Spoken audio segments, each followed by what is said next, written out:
O apóstolo Paulo era ladrão? O apóstolo Paulo, em 2 Coríntios 11:8, de acordo com a tradução da Bíblia King James Fiel, faz uma declaração simplesmente chocante. Ele diz: eu roubei outras igrejas, recebendo delas salário para vos servir. Ora, mas afinal de contas essa tradução está correta? E caso esteja, o que o apóstolo Paulo quis dizer com essa estranha expressão, eu roubei outras igrejas? Vamos responder brevemente a cada uma dessas perguntas. Em primeiro lugar, a tradução da Bíblia King James Fiel está correta? Bem, para responder a essa pergunta, vejamos o que diz o texto grego de 2 Coríntios 11:8. Alas ecclesias esilesalabon opsonion prosten himon diaconian, ou seja, outras igrejas eu roubei, recebendo pagamento para o vosso serviço. Aqui o que nos interessa é o verbo grego esilesa, que é derivado por sua vez do grego silau e que significa roubar, despojar, saquear. Sendo assim, a tradução da Bíblia King James Fiel está correta, pois ela segue literalmente o que diz o texto grego ao traduzir o verbo silau como roubar.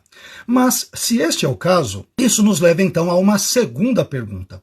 O que o apóstolo Paulo quis dizer com essa expressão, eu roubei outras igrejas? Para podermos responder a esta segunda questão, nós temos que levar em consideração o contexto mais amplo de 2 Coríntios. Em 2 Coríntios 8, versículos 1 a 5, Paulo havia dito que as igrejas da Macedônia, mesmo sendo pobres, haviam suprido as necessidades do apóstolo Paulo, algo que a igreja de Corinto, mesmo sendo mais rica, não o fez, conforme 2 Coríntios 11, versículos 7 a 9.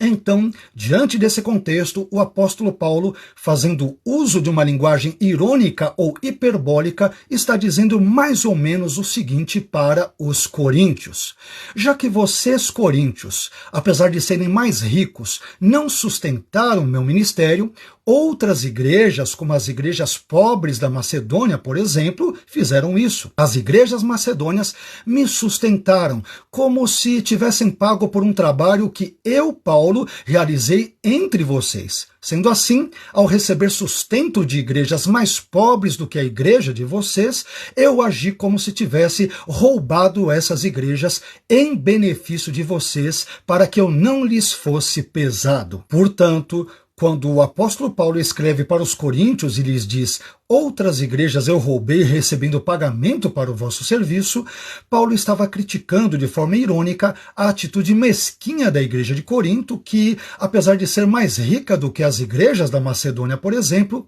não o ajudou financeiramente, enquanto que as igrejas da Macedônia, mesmo sendo mais pobres, ajudaram a custear o ministério do apóstolo Paulo. Que Deus abençoe a sua igreja e a ajude a ser mais parecida com as igrejas generosas da Macedônia do que com a igreja mesquinha de Corinto.